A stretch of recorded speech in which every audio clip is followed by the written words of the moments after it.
વિદ્યાર્થી મિત્રો, STI3 men's બેચમાં તમારું બધાનું સ્વાગત છે. ગુજરાત કેરિયર એકેડેમીના ડિજિટલ પ્લેટફોર્મ પરથી હું ડૉક્ટર અતુલ સર તમને બધાને આવકારું છું. મિત્રો, તમે બધા જ જાણો છો તેમ આજથી પ્રચંડ મોડ્યુલર ટેસ્ટ સિરીઝનો આરંભ થઈ રહ્યો છે. ટાઈમટેબલ શેડ્યુલ તમને મોકલાઈ ગયો છે. એક્સ પ્લેટફોર્મ પર, ટેલિગ્રામ પર અને વોટ્સએપ કમ્યુનિટી ચેનલ પર પબ્લિશ થઈ ગયો છે. મિત્રો, જરૂર છે ગંભીરતાથી તૈયારી કરવાની.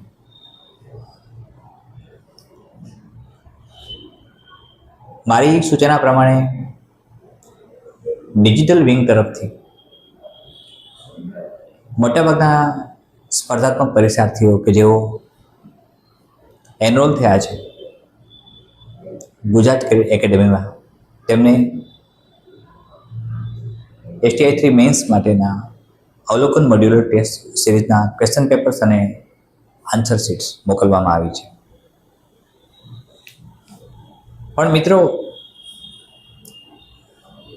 માત્ર ક્વેશ્ચન પેપર વાંચવાથી કશું નહીં થાય. તમને એ એટલા માટે મોકલવામાં આવે છે. આપણે આ અવલોકન મોડ્યુલર ટેસ્ટ સિરીઝ એટલા માટે શરૂ કરી હતી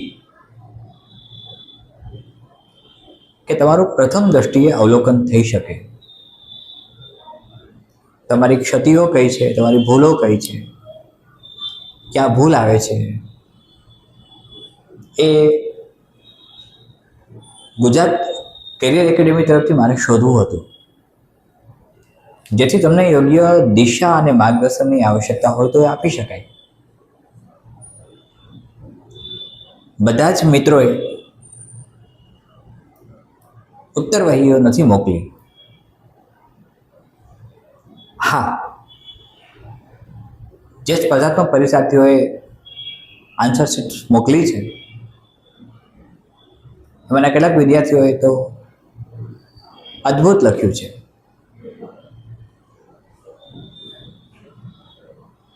મારી તમને સલાહ પણ છે, સૂચન પણ છે, માર્ગદર્શન પણ છે કે તમે જાતે લખો. તમે ક્યાંય પણ કોઈની પણ મદદ ન લેતા તમારી જાતે લખો. મિત્રો, STI3 મેન્સમાં ખૂબ ઓછા દિવસો બાકી રહ્યા છે અને આપણે પણ આ બેચ ઓલરેડી 1 મહિનાથી શરૂ કરી ચૂક્યા છીએ. બધા જ લેક્ચર્સ તમે જોશો તો ખ્યાલ આવશે કે થોરોલી તમારો અભ્યાસ, તમારું અધ્યયન કેવું છે તેનું અવલોકન કરવાનો મારો પ્રયાસ છે.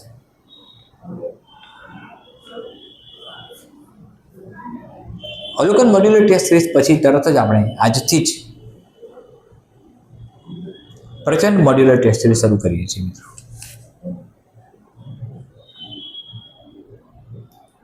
સરળ ભાષામાં કહું તો તમને મારે લખતા કરવા છે, લખવામાં વ્યસ્ત રાખવા છે. તમે લખવામાં વ્યસ્ત રહેશો, તમે જેટલું પ્રેક્ટિસ વર્ક કરો છો તમે એટલા જ મહત્તમ માર્ક્સ તરફ જાઓ છો.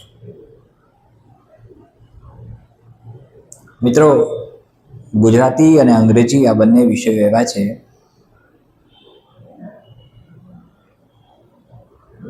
જે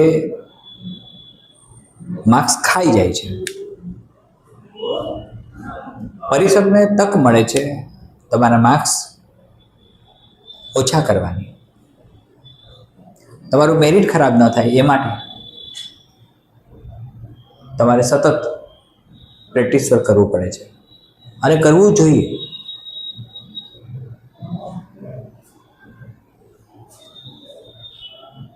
મેં એક વખત કહ્યું હતું, આજે ફરીથી કહું છું,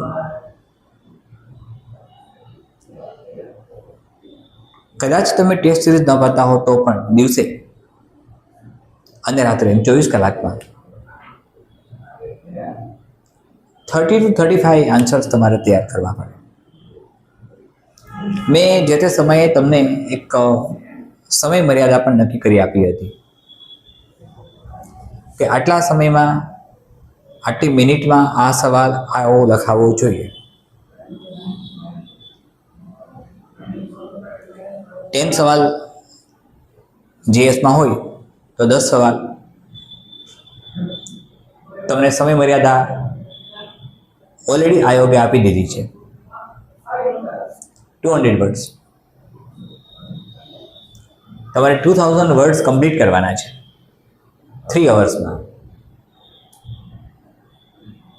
180 મિનિટ્સમાં. આની ખૂબ જ ચર્ચા આપણે કરી ચૂક્યા છીએ.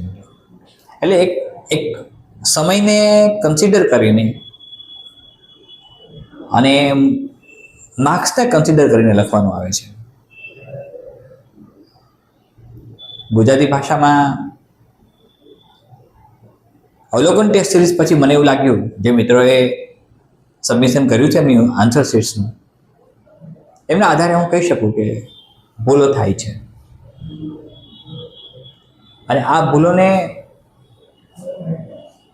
મિનિમાઇઝ કરવા, લઘુત્તમ કરવા તમારી પાસે જેટલા રિસોર્સિસ હોય તેનો ઉપયોગ કરીને સનિષ્ઠ પ્રયાસ કરો. આજે આપણે ગુજરાતી કન્ટેન્ટ તરફ જઈએ છીએ, જેમાં સમાસ મારે કરાવવા છે. મિત્રો,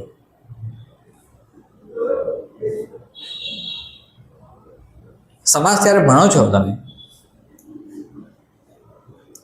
ત્યારે ઘણા બધા મિત્રો સમાસને સમજવામાં, સમાસનો વિગ્રહ કરવામાં, સમાસને ઓળખવામાં, સમાસનું નામ આપવામાં ભૂલ કરે છે.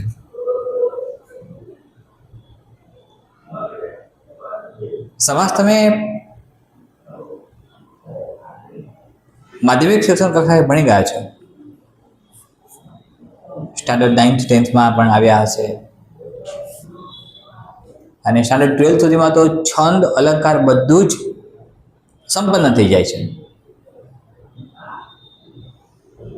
ઇટ મીન્સ કે તમારું ગ્રામરનો સંપૂર્ણ કન્સેપ્ટ 12th સુધી અને 12th પૂરતો જ હોય છે. તો મિત્રો, ભૂલો મિનિમાઇઝ કરવા શું કરવું જોઈએ આપણે? એક એ વાત. બીજી વાત, ભૂલોને સુધારવી છે, રેક્ટિફાય કરવી છે. હું વારંવાર એક વાત કહું છું, માઇક્રો રેક્ટિફિકેશન. મિત્રો, પ્રચંડ ટેસ્ટ સિરીઝ માટે જે વિદ્યાર્થીઓ અપેક્ષિત છે, ઈચ્છા ધરાવે છે, જેમને પ્રચંડ ટેસ્ટ સિરીઝ ભરવી છે, માત્ર તેમને જ પીડીએફ મોકલવામાં આવે અને તેઓ આન્સર શીટ આપવા બંધાઈ જાય તો જ તેમને પીડીએફ આપવી. મિત્રો, એસટીઆઈ પ્રિલિમ્સ જો પાસ કરી હોય તમે અને મેન્સ તરફ જતા હો તો ગંભીરતાથી તૈયારી કરવી પડે. સમય નથી, આ નથી, તે નથી, એ બધા જ વિકલ્પોમાંથી દૂર નીકળવું પડે. બધી જ છટકબારીઓને એક તરફ મૂકવી પડે અને બધી જ છટકબારીઓને એક તરફ મૂકીને પ્રયાસ કરો. જેટલો સમય તમારી પાસે બચ્યો છે એ બધો જ સમય, મહત્તમ સમય તમે એસટીઆઈ 3 મેન્સમાં આપો. અને પર્ટિક્યુલરલી લેખન કૌશલ્ય. મિત્રો, સિંધુ સભ્યતા વિશેના મોટાભાગના વિદ્યાર્થીઓના આન્સર સાચા હોય છે, એમાં કોઈ જ ભૂલ નથી આવતી. નાલંદા, તક્ષશિલા કે વલ્લભી વિશે પૂછવામાં આવે તો એ શૈક્ષણિક સંસ્થાઓ વિશે તમે ખૂબ સાચું અને સારું લખો છો. પણ જ્યારે વાત મેરિટની આવે છે ત્યારે એ કેમ ભૂલાય કે ગુજરાતી અને અંગ્રેજી પણ મેરિટમાં કન્સિડર થાય છે. એટલે આપણે એને પૂરતો ન્યાય આપવાનો છે, તેનાથી વિમુખ થવાનું નથી, ડરવાની જરૂર નથી, દૂર થવાની જરૂર નથી. ઓકે, સમાસ તરફ જઈએ મિત્રો. તો સમાસ બને કેવી રીતે?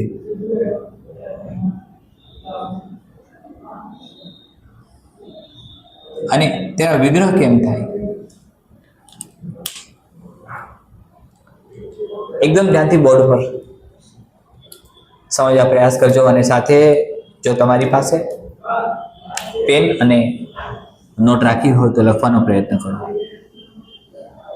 બે અલગ અલગ પદોના સંયોજનથી સમાસ બને. તમારી ડાબી બાજુનું પદ હોય એને પૂર્વ પદ કહેવાય.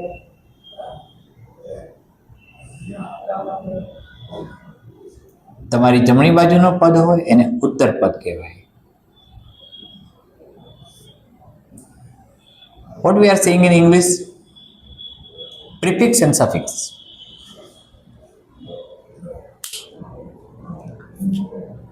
તો પૂર્વપદ અને ઉત્તરપદના સંયોજનથી બનતો નવો શબ્દ જે છે, જે નવો સામાસિક શબ્દ બને છે, તેનું નામ આપ્યું સમાસ.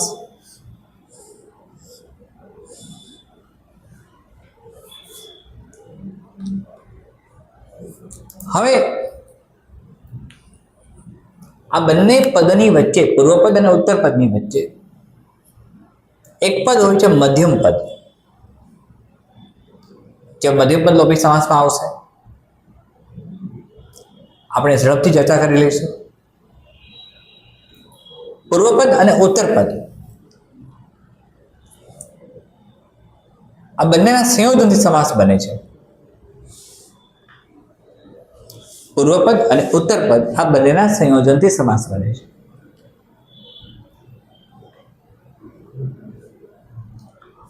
સમાસની ઓળખ નક્કી કરનાર બંને પદ હોય છે, પૂર્વપદ પણ હોય છે અને ઉત્તરપદ પણ હોય છે. સમાસના પ્રકાર કયા? સમાસને ઓળખવું કેવી રીતે? સંધિથી એને છૂટું કેમ પાડવું કે આ સંધિ નથી પણ સમાસ છે? મિત્રો, જ્યારે સામાસિક શબ્દોની વાત કરીએ, આપણે સમાસની વાત કરીએ, ત્યારે નંબર 1 દ્વિગુ સમાસ આવે.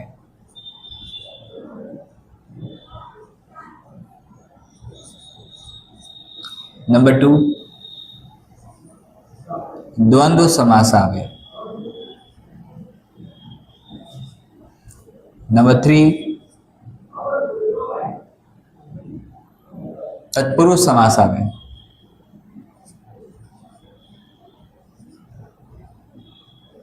નંબર 4 ઉપપદ સમાસ આવે. નંબર 5 કર્મધારય સમાસ આવે.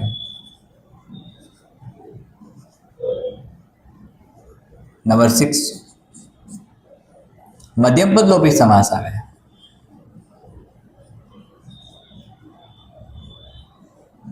એકદમ ઈઝી છે, આ સેટ પણ મુશ્કેલ નથી. નંબર 7 બહુવ્રીહી સમાસ આવે. બહુવ્રીહી.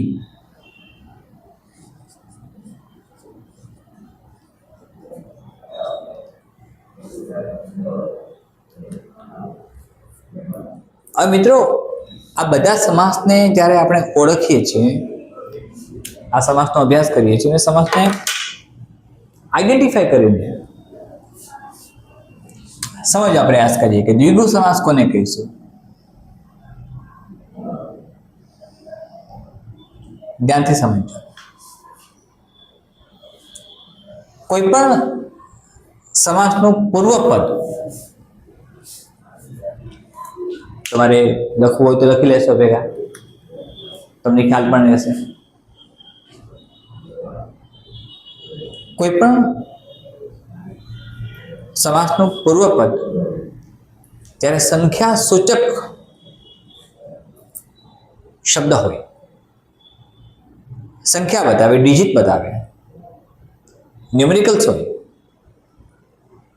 ત્યારે હંમેશા દ્વિગુ સમાસ થાય. દ્વિગુ સમાસ ખુદ જ દ્વિગુ સમાસ છે. દ્વિગુ એટલે બે અને ગુ એટલે ગાયોનો સમૂહ. તો બે ગાયોનો સમૂહ દ્વિગુ સમાસ ખુદ જ દ્વિગુ સમાસ છે. Listen to me carefully.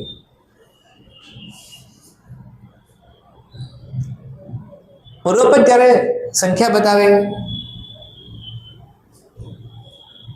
Digit બતાવે, જેમ કે નવરાત્રિ, પંચવટી,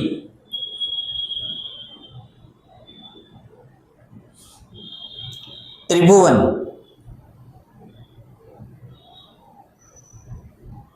સપ્તર્ષિ,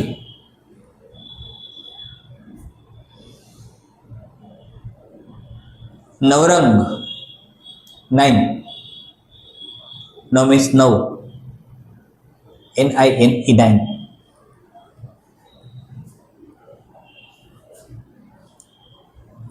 ચતુર્ભુજ, ચતુષ્કોણ, દ્વિમુખી, એકમુખી, પંચધાતુ,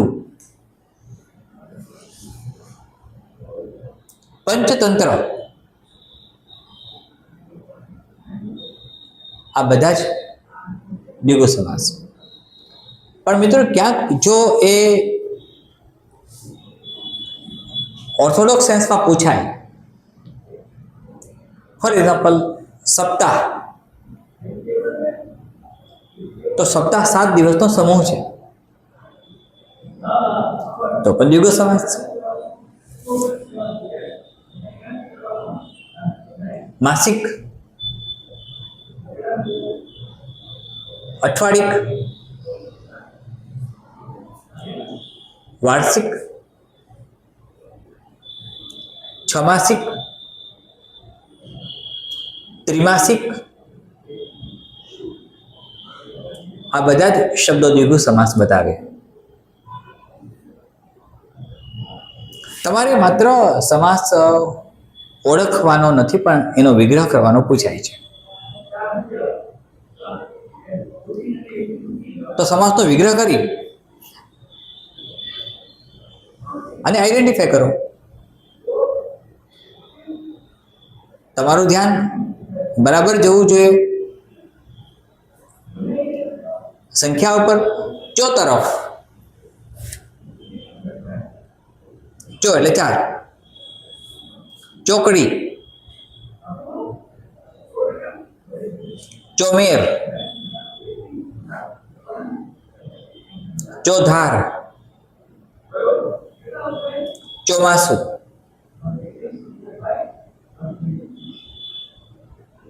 મારી વાત ધ્યાનથી સમજવા પ્રયાસ કરો મિત્રો. આ બધા જ સમાસ દ્વિગુ છે. દ્વિગુ સમાસની 2 કન્ડિશન ખાસ ખ્યાલ રાખો. નંબર 1, પૂર્વપદ હંમેશા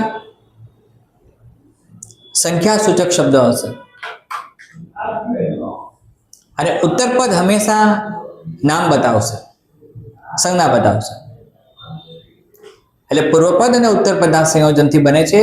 પૂર્વપદ સંખ્યા બતાવે, ઉત્તરપદ સંજ્ઞા બતાવે, બંને સંયોજાય ત્યારે બધો શબ્દ દ્વિગુ સમાસ બને. બે પડ હોય, ચોપડી, 4 પડ, પડ એટલે લેયર્સ, તો ચોપડી દ્વિગુ સમાસ. ચોતરફ, આ બધા જ સમાસ દ્વિગુ સમાસ. દ્વિગુ સમાસને સમજતી વખતે એ ભૂલ ન કરતા કે પૂર્વપદ સંખ્યા દર્શાવે જ સપ્તાહમાં બતાવતું નથી, પણ સમૂહ બતાવે છે. વેલ, હમણાં હું બોલ્યો ચોકડી, ચોતરફ, ચારે તરફ, ચોમાસું. દ્વંદ્વ સમાસની મિત્ર વાત કરીએ, દ્વિગુ સમાસ તમને સમજાય છે. કશું જ નહીં વિચારતા, પૂર્વપદ સંખ્યા અને ઉત્તરપદ નામ. નામની તો ઘણી વાતો મિત્રો આપણે કરી છે અંગ્રેજીમાં. Common noun, collective noun, abstract noun, so and so. સંજ્ઞા, ભાવવાચક સંજ્ઞા હોય, સંખ્યાવાચક સંજ્ઞા હોય. એમ પૂર્વપદ સંખ્યાવાચક સંજ્ઞા હોય અને ઉત્તરપદ કોઈ અન્ય સંજ્ઞા હોય અથવા નામ હોય, ત્યારે બંનેના જોડાણથી બનતો શબ્દ દ્વિગુ સમાસ બનતો હોય છે. અહીંયા સુધી બરાબર છે. દ્વિગુ સમાસમાં પૂર્વપદ અને ઉત્તરપદનું સંયોજન થાય. આ તમને બરાબર સમજાય છે. દ્વંદ્વ સમાસ.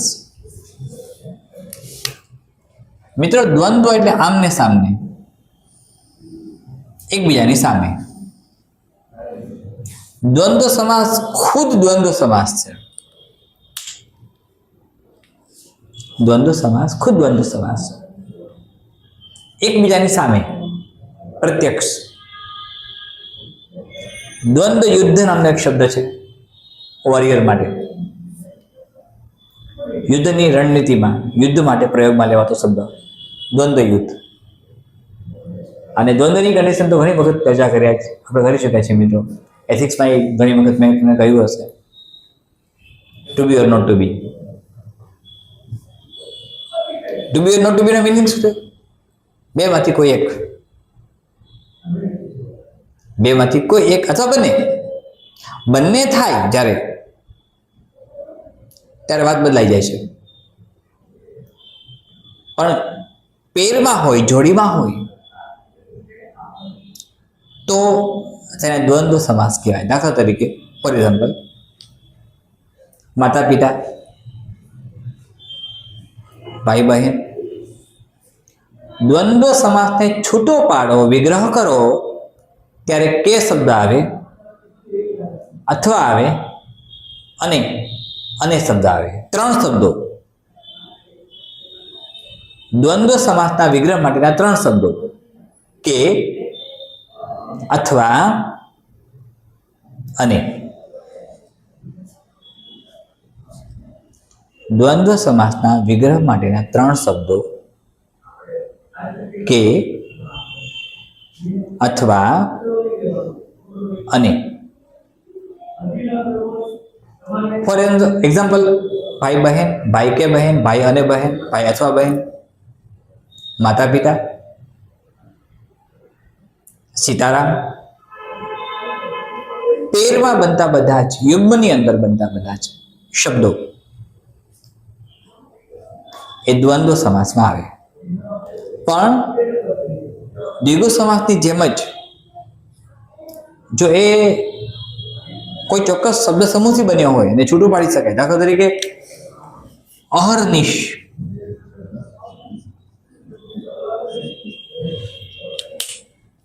આઈએમપી છે મિત્રો. અહર્નિશ નો અર્થ થાય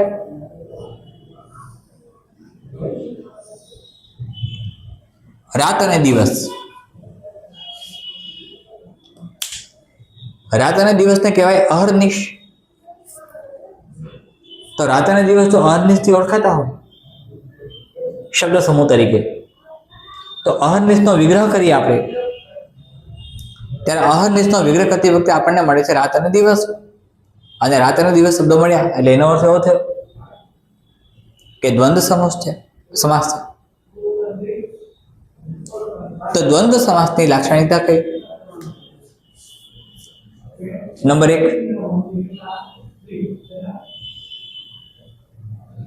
કે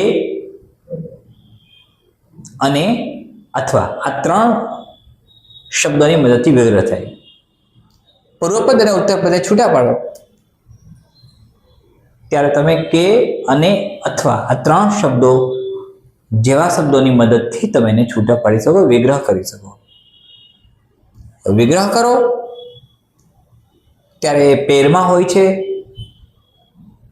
છૂટા પાડો ત્યારે જોડીમાં હોય છે, યુગ્મની અંદર હોય છે, અને એવા સમાસને આપણે દ્વંદ્વ સમાસ કહીએ.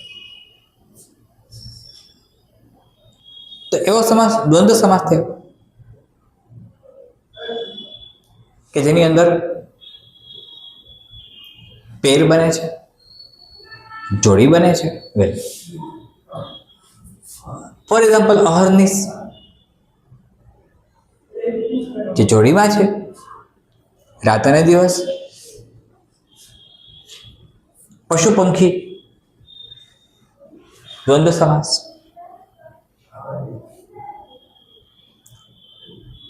જળ ચેતન દ્વંદ્વ સમાસ. મિત્રો, તમને ખ્યાલ છે કે નહીં મને નથી ખબર, પણ ગુજરાતના એક લબ્ધ પ્રતિષ્ઠિત સાહિત્યકાર જેમનું નામ ખૂબ જ આદર અને માન સન્માનથી લેવાય છે, પત્રકારત્વ ક્ષેત્રે જેમનું ખૂબ યોગદાન રહ્યું છે, સાહિત્યના ઘણા બધા ક્ષેત્રો એમણે ખેડ્યા છે, ઘણા ક્ષેત્રોમાં એમનું ખેડાણ છે, અને ગુજરાતી સાહિત્ય જેમનું હંમેશા આભારી રહેશે. એમની અદ્ભુત નવલકથાઓ, અદ્ભુત કૃતિઓ, અદ્ભુત પત્રકારત્વ અને તટસ્થ લેખન માટે એવા હરકિશન મહેતા જેઓ ચિત્રલેખાના સહતંત્રી પણ હતા, વજુ કોટક સાથે. વજુ કોટકના નામથી પ્રસિદ્ધ, તમે પરિચિત છો, એક પ્રસિદ્ધ નામ છે. ચિત્રલેખામાં એક નિયમિત કોલમ એમની આવતી, પ્રભાતના પુષ્પો. હરકિશન મહેતાની બધી જ નોવેલ્સ, મોટાભાગની નવલકથાઓ દ્વંદ્વ સમાસના શીર્ષકથી બનતી હોય છે. ફોર એક્ઝામ્પલ જળ ચેતન. દ્વંદ્વ સમાસના તો ઘણા બધા એક્ઝામ્પલ તમે લઈ શકો. દેવ દાનવ,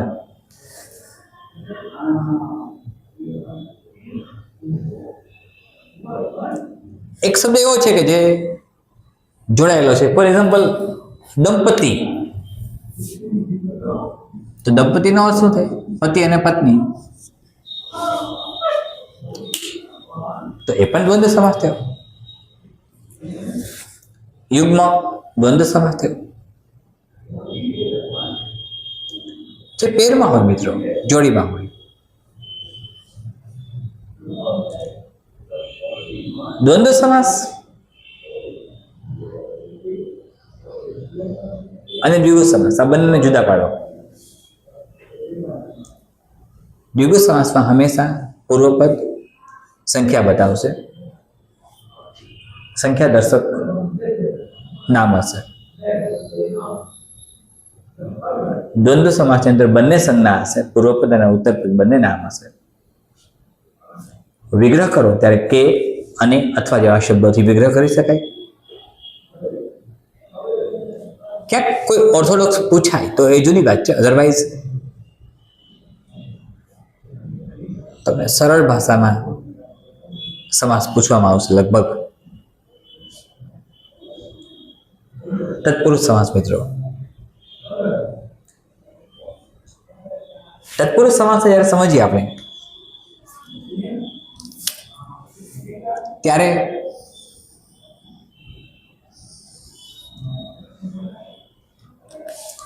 પ્રથમા વિભક્તિથી અષ્ટમી વિભક્તિ સુધીના જે પ્રત્યયો છે એ પ્રત્યયોની મદદથી તમે જ્યારે પૂર્વપદ અને ઉત્તરપદનો વિગ્રહ કરો, છૂટા પડો. આ પૂર્વપદ છે, આ ઉત્તરપદ છે. એ બંનેનો વિગ્રહ કરો અને બંનેની વચ્ચે વિભક્તિ પ્રત્યય લગાડો, ત્યારે બનતો સમાસ તત્પુરુષ સમાસ બને. મિત્રો, ગુજરાતી ભાષામાં 7 વિભક્તિઓ પ્રસિદ્ધ છે. આમ તો 8 વિભક્તિ હોય. અષ્ટમી વિભક્તિને આપણે સંબોધન વિભક્તિ કહીએ, અને દરેક વિભક્તિના નામ છે. દરેક વિભક્તિના, ફોર એક્ઝામ્પલ, પ્રથમ વિભક્તિ જે છે એક કર્તા વિભક્તિ છે, દ્વિતીય વિભક્તિ છે એક કર્મ વિભક્તિ તરીકે પ્રસિદ્ધ છે, objective. First one is subjective. તૃતીયા છે એક કરણ વિભક્તિ છે, ઇન્સ્ટ્રુમેન્ટલ, ઇન્સ્ટ્રુમેન્ટલ કેસ. ચતુર્થી વિભક્તિ છે એ તાદર્થી વિભક્તિ કહેવાય છે. ફોર એક્ઝામ્પલ,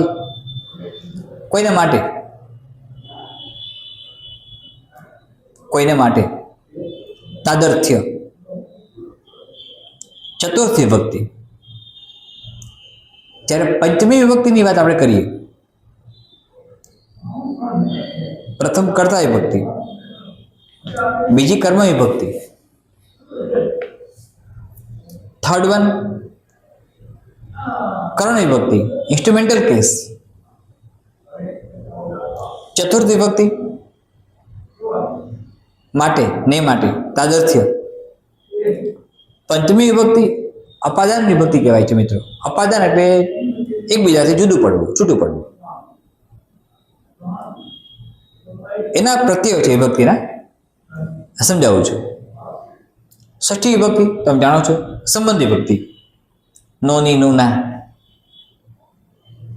અને સપ્તમી વિભક્તિ અધિકરણ, જે પ્લેસ બતાવે, સ્થાન બતાવે, સ્થળ બતાવે. તો પ્રથમથી સપ્તમી વિભક્તિ સુધીના કર્તા વિભક્તિ, કર્મ વિભક્તિ, કરણ વિભક્તિ, તાદર્થી વિભક્તિ, અપાદાન વિભક્તિ, સંબંધ વિભક્તિ, અધિકરણ વિભક્તિ. એમાં પ્રથમ વિભક્તિ જે છે, જે કર્તા વિભક્તિ છે, તેના પ્રત્યયો એ, ને અને થી છે.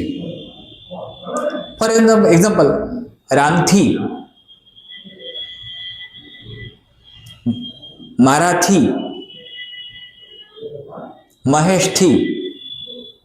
મહેશથી ગઈકાલે ન અવાયું, તો કર્તા વિભક્તિમાં મહેશ.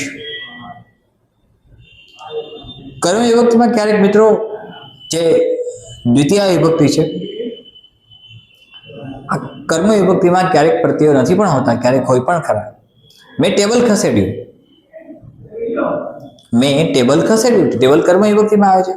મેં ટેબલ ને ખસેડ્યું, તો ને પ્રત્યય લાગે છે. હું પુસ્તક વાંચું છું, પ્રત્યય લાગતો નથી. હું પુસ્તકને અલમારીમાં મૂકું છું, પુસ્તક ને લાગ્યું, વિભક્તિ પ્રત્યય. કર્મ વિભક્તિ. ક્યારેક શૂન્ય વિભક્તિ હોય, વિભક્તિ ન પણ હોય. તમને સમજાય છે આ વાત? તૃતીય વિભક્તિ, જે કરણ વિભક્તિ છે, ઇન્સ્ટ્રુમેન્ટલ છે, ઇન્સ્ટ્રુમેન્ટલ કેસ કહેવાય. કોઈ કાર્ય કરવા માટે કોઈ ઇન્સ્ટ્રુમેન્ટનો ઉપયોગ કરવામાં આવે, સાધનનો ઉપયોગ કરવામાં આવે, જેમ કે તેના માટેના પ્રત્યયો થી અને વડે.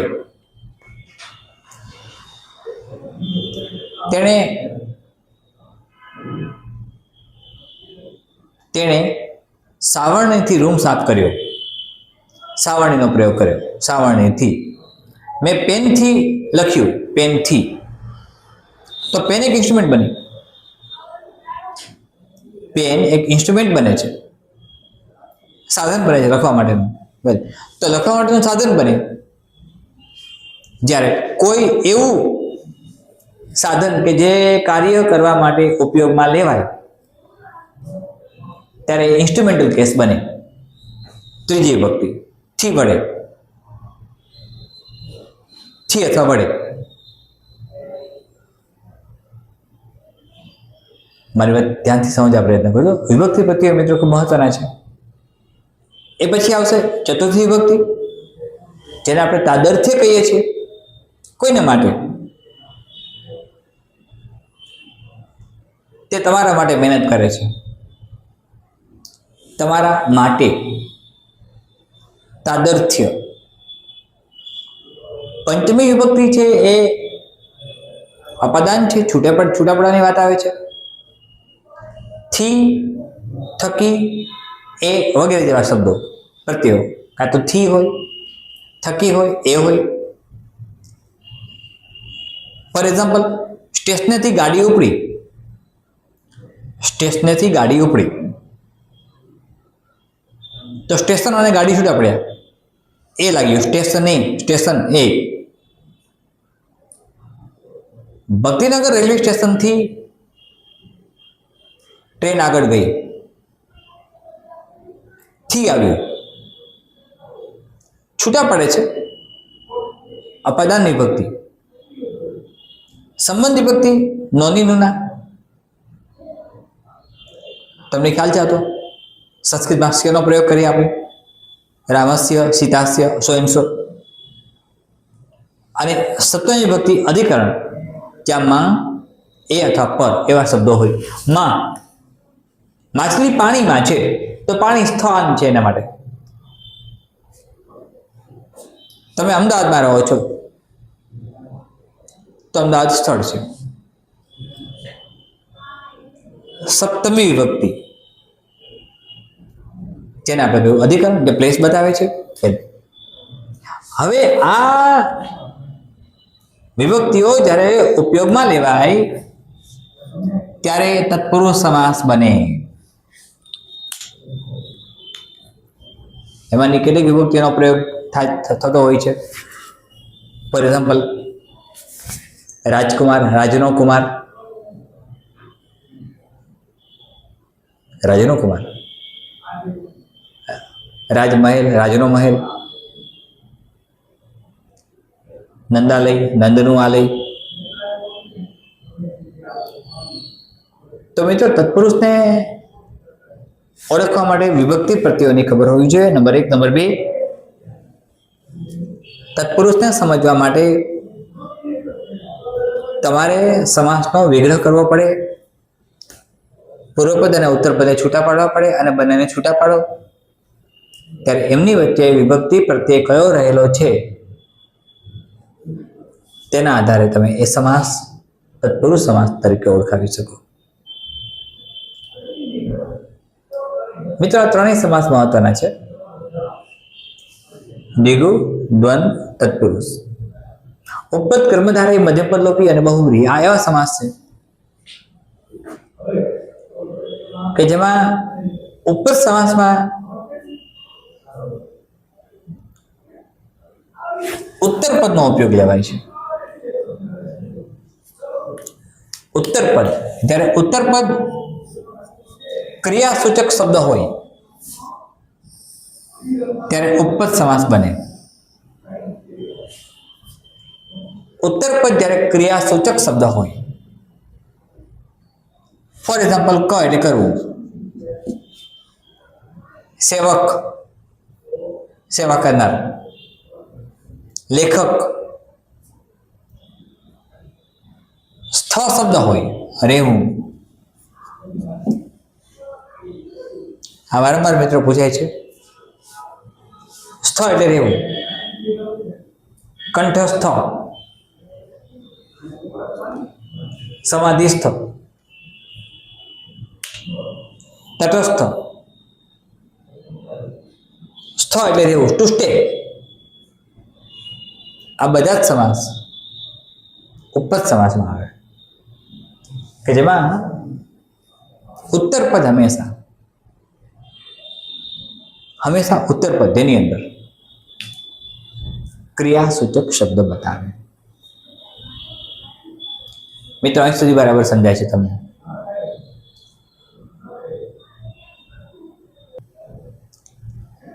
તો મિત્રો, અહીં સુધી બરાબર તમને સમજાણું. સામાસિક શબ્દોની વાત કરીએ, સમાસની વાત કરીએ ત્યારે આ સરળ બને છે જો તમે સમજવા પ્રયાસ કરો તો.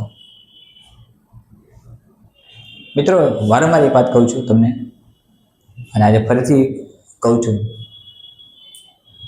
તમારી મહેનત જ રંગ લાવશે. મન મૂકીને વરસી જાઓ. એક વખત મન મૂકીને વરસો તો ખરા મિત્રો. ભગવાને 24 કલાક આપી છે તમને. કદાચ 15-20 દિવસ, 18 અવર્સ, 20 અવર્સ વાંચો તો કંઈ જ નુકસાન થવાનું નથી, કંઈ જ ગેરફાયદો નથી, કોઈ જ આફત તૂટી પડવાની નથી.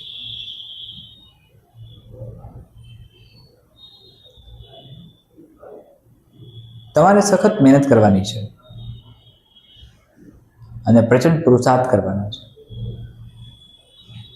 મિત્રો, સામાન્ય અભ્યાસક્રમના બંને પેપર્સ એવા નીકળશે જે તમારા પ્રીવિયસ નોલેજ, જે પ્રિલિમિનરી માટે તમે તૈયાર કર્યું હતું, ચાહે એ ભૂગોળ હોય, જિયોગ્રાફી હોય. તમને હું જિયોગ્રાફીના પિતા પૂછું તો આવડે છે. તમને સાયન્સ અને ટેકનોલોજીમાં કોઈ સવાલ પૂછો તો પણ આવડે છે. તમે ગુપ્ત સામ્રાજ્ય વિશે અદ્ભુત જાણો છો. તમે ગુજરાતના રાજ્યવંશો વિશે ખૂબ સરસ સમજો છો અને લખતા આવડે છે.